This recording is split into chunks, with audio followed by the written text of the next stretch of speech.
अस्सलाम वालेकुम, it's me Tahreem Awan. और जैसा कि आपको पता है कि हम अपनी पॉडकास्ट सीरीज़ का सिलसिला शुरू करने जा रहे हैं, तो मैं चाहती थी कि हम इस चीज़ का आगाज़ हमारे अपने ही फाउंडर से क्यों ना करें। तो जैसे कि आप जानते हैं कि हमारे साथ हमारे फाउंडर मौजूद है रियाज अहमद अफरीदी।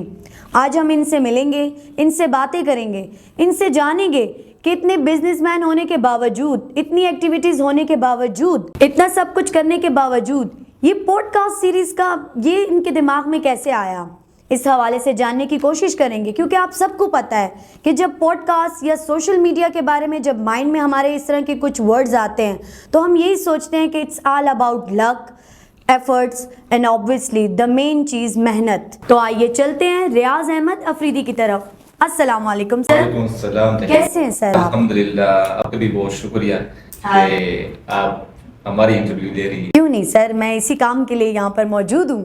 अच्छा सर, अपने बारे में कुछ बताइए। जैसा कि मैंने अपने दोस्तों को बताया, अपने लोगों को बताया कि हम ये पॉडकास्ट सीरीज़ का आगाज़ करने जा रहे हैं और ऑब्वियसली इसके फाउंडर आप हैं।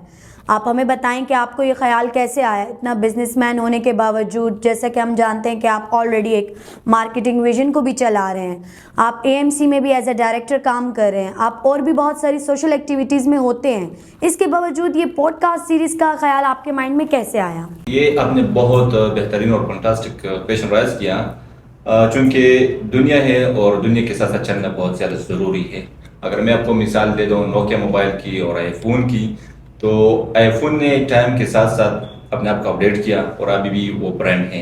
अगर नोकिया की मिसाल हम ले लें तो नोकिया का आज भी वो नाम निशान नहीं है। ये चूँकि 5G का ज़माना है और 5G ज़माने के साथ साथ चलने के लिए ब्रॉडकास्टिंग बहुत ज़्यादा ज़रूरी थी। इसलिए मैंने सोचा कि हम भी इसका आगाज़ करें और अपनी जो प्रमोशन है, अपनी जो बिज़नेस है, अपनी जो हॉस्पिटल है, उसकी भी प्रमोशन और मार्केटिंग हो जाए और हमारी भी हो जाएगी। बिल्कुल sir, it's a great idea.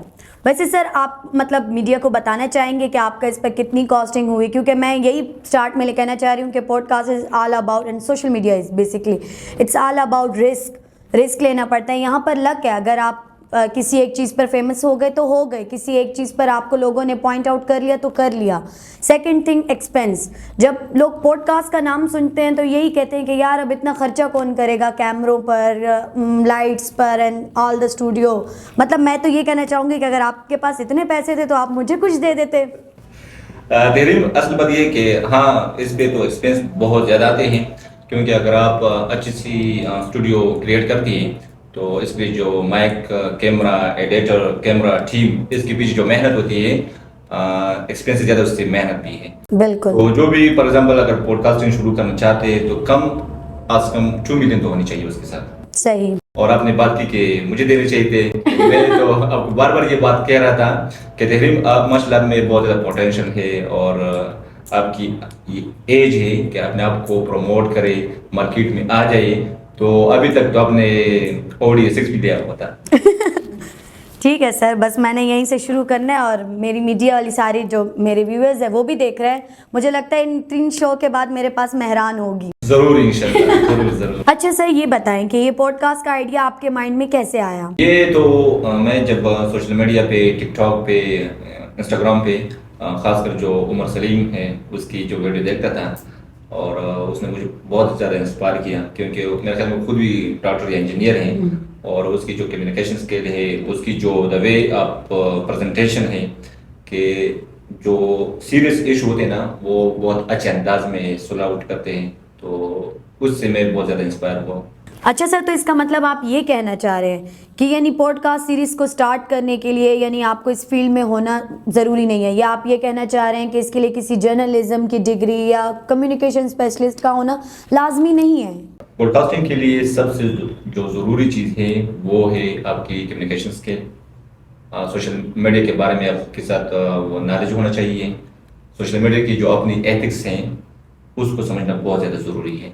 और बहुत इस तरह लोग हैं कि वो जर्नलिस्ट भी है लेकिन उसके साथ वो कम्युनिकेशन स्किल नहीं होते, तो लिहाजा ये मैं ज़रूरी नहीं समझता। अच्छा सर, अपनी कुछ एक्टिविटीज़ के बारे में बताएं आजकल की, अपने कुछ जो आपकी और फ्यूचर की कोई प्लानिंग है उसके बारे में बताएं। हमारे जो फैमिली बिजनेस है उसमें जो फ्यूचर रीजनल मार्केटिंग करनी है हमारी, उसमें हम प्रोजेक्ट डील करते हैं, बिल्डर हैं, कंस्ट्रक्शन का काम भी करते हैं تو آج کل پشاور میں ہماری تقریباً 17 ہائی رائز بلڈنگ بن رہے ہیں، جو اس کا میں مارکیٹنگ بھی کر رہا ہوں، اس کا چکن بزنس بھی میں کرتا ہوں، اس کی جو کنسٹرکشن ہے وہ بھی میں مینیج کرتا ہوں۔ اس کے علاوہ ہماری 2 ہاسپٹل ہیں، آفریدی میڈیکل کمپلیکس اور دوسرا پشاور میڈیکل کمپلیکس، جو ابھی انشاءاللہ نیو ایئر سے سٹارٹ ہوگا، اس کی بھی جو مینجمنٹ ہوگی وہ بھی میرے ذمہ ہے۔ اور اس کے علاوہ جو ہماری ہاؤسنگ پروجیکٹ ہیں وہ بھی پشاور میں 3-4 چل رہے ہیں۔ اور ابھی جو ہمارا نیا پروجیکٹ ہوگا وہ آفریدی کالج آف نرسنگ، جو کہ اس کے بعد ہمارا ڈریم ہوگا آفریدی میڈیکل کمپلیکس کی انشاءاللہ۔ تو اس اسٹیپ کو ہم نے اپناتے ہوئے اس مارچ میں انشاءاللہ ہم آغاز کریں گے اپنے نرسنگ کالج کا، جو کہ آفریدی کالج آف نرسنگ کے نام سے ہوگی۔ Okay sir, thank you so much. مطلب سننے میں یہ سب اتنا اچھا لگ رہا ہے کہ مطلب لگ رہا ہے کہ آپ واقعی میں وہ جس کو کہتے ہیں نا ہر فن مولا ہیں، جو ہر کام کو کرنے کے شوقین ہوتے ہیں اور ہر کام میں انٹرسٹ لیتے ہیں۔